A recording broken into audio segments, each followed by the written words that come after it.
عملی بے عملی کی ایک بڑی وجہ یہ ہے کہ عمل اور ذات کا عمل اور انسان کا تعلق واضح نہیں ہے، غلط ذہن میں آیا ہے، غلط سمجھایا گیا ہے، غلط سمجھ لیا گیا ہے۔ چونکہ ہم معمول میں ایسے اعمال فراوان انجام دیتے ہیں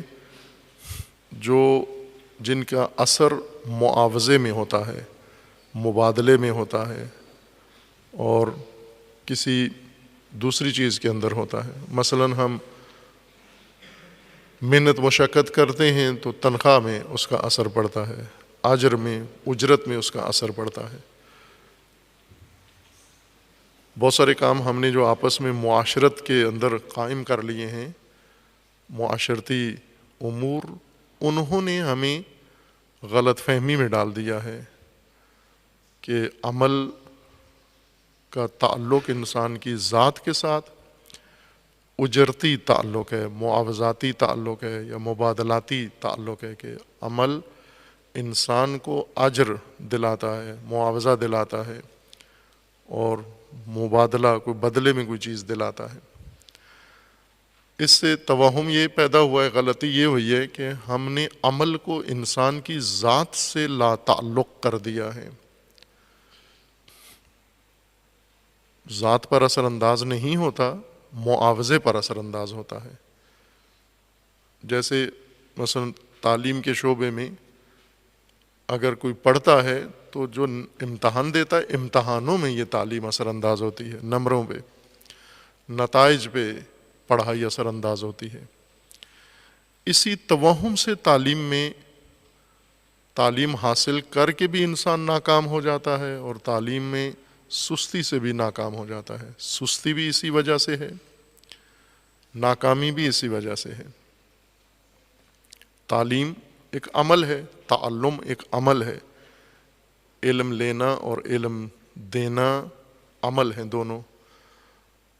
اور ہم یہ سمجھتے ہیں کہ علم حاصل کرنے کا اثر اگر ہم پڑھیں تو امتحانوں پہ اچھے نتائج اس کے پڑھیں گے، اثرات پڑھیں گے، ہمارے نتیجے پہ اچھا اثر پڑے گا پڑھنے کا۔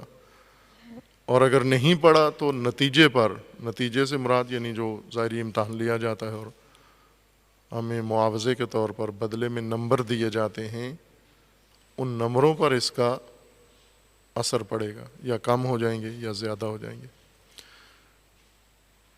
اور اس کے لیے ہم دیگر توہمات رکھتے ہیں، نمبروں کی تلافی کر لیں گے، بعد میں پڑھ لیں گے، جب امتحان قریب آئے گا پڑھ لیں گے، فلاں کام کر لیں گے۔ اس وجہ سے تعلم کے عمل میں سستی آ جاتی ہے، انسان کو حقیقت نہیں معلوم کہ تعلم کا تعلق و اثر کہاں پڑتا ہے۔ یہ عمل ہے میرا، اور میرا عمل صرف اجرت پہ اور معاوضے پہ اثر انداز نہیں ہوتا، عمل فاعل سے سرزد ہوتا ہے، کسی عامل سے سرزد ہوتا ہے، اور سب سے پہلا اثر عمل کا عامل کی ذات پر پڑتا ہے، نہ معاوضے پر، اس کی ذات پر اثر پڑتا ہے۔ مثلا گفتگو میں بول رہا ہوں، یہ عمل ہے، اس کا اثر گفتگو کا ان مخاطبین کے اوپر نہیں ہے، سب سے پہلا اثر اس گفتگو کا بولنے والے کی ذات پر پڑ رہا ہے، چونکہ فعل ہے، ایک فاعل، ایک متکلم کا فعل ہے، عمل ہے۔ عمل باقی اثرات رکھتا ہے، اس کے اثرات ہیں، بہت ساری چیزوں پر ہیں، لیکن سب سے پہلا اثر اور بنیادی اثر عمل کا عامل اور فاعل کی ذات پر پڑتا ہے۔ کوئی بھی عمل صادر ہو، ذرہ برابر، مثقال ذرۃ خیرن و مثقال ذرۃ شرن، جو بھی ہو، ذرہ برابر خیر ہو وہ بھی انسان کی ذات کے اوپر اثر ڈالتا ہے، اور ذرہ برابر شر ہو وہ بھی انسان کی ذات پر اثر ڈالتا ہے۔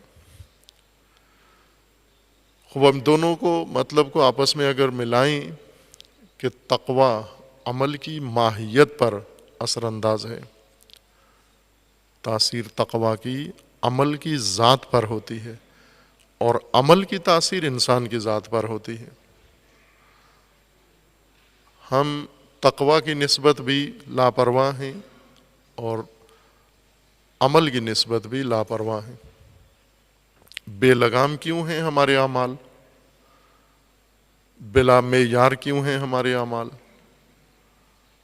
اس وجہ سے ہیں کہ ہمیں ان کے اثرات کا علم نہیں ہے، جہالت میں ہے، غفلت میں ہے۔ قرآن کریم میں ہے کہ جب یہ غفلت کا پردہ انسان کی آنکھوں سے ہٹے گا اور مشاہدہ کرے گا تاثیر عمل، حسرت کرے گا، یا ویلتا لیتنی وا حسرتا، ہائے افسوس، یہ کیا کر دیا میں نے۔ میں تو یہ سمجھ رہا تھا کہ یہ جو کام کر رہا ہوں یہ نتیجوں پہ اثر انداز ہوتا ہے، نمبروں پہ اثر انداز ہوتا ہے، یہ تو مجھ پہ اثر انداز ہوتا رہا، یہ میری ذات پہ اثر انداز ہوتا رہا۔ ہر کام جو کیا انسان نے اس کا اثر انسان کی ذات پر پڑتا ہے۔ اگر یہ راز انسان جان لے، یہ حقیقت، یہ رمز انسان کے اوپر کھل جائے، انسان اکثر خطائیں چھوڑ دیتا ہے، خود ہی چھوٹ جاتی ہیں اس سے۔ جب اس کی تاثیر دیکھتا ہے،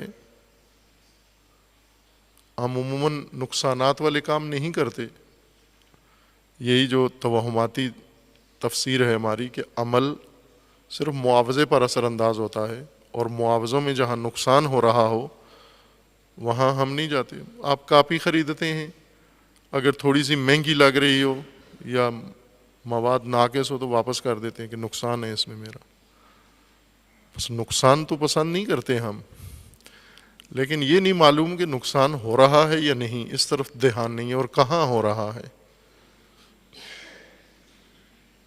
عمل انسان کی ذات پر اثر ڈالتا ہے اور تقوی عمل کی ذات پر اثر ڈالتا ہے۔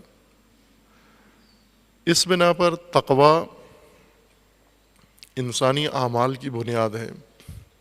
خداوند تبارک و تعالیٰ نے تقوی انسانی عمل کے تحفظ کے لیے، خسارے و نقصان سے بچانے کے لیے، آفات سے بچانے کے لیے تقوی کو مقرر فرمایا ہے، اور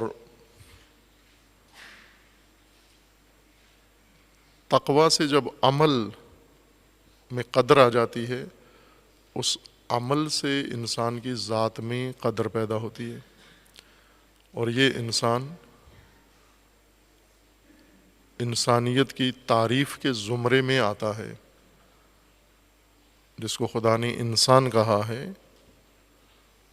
وہ اس عمل کے نتیجے میں ذات تشکیل پاتی ہے۔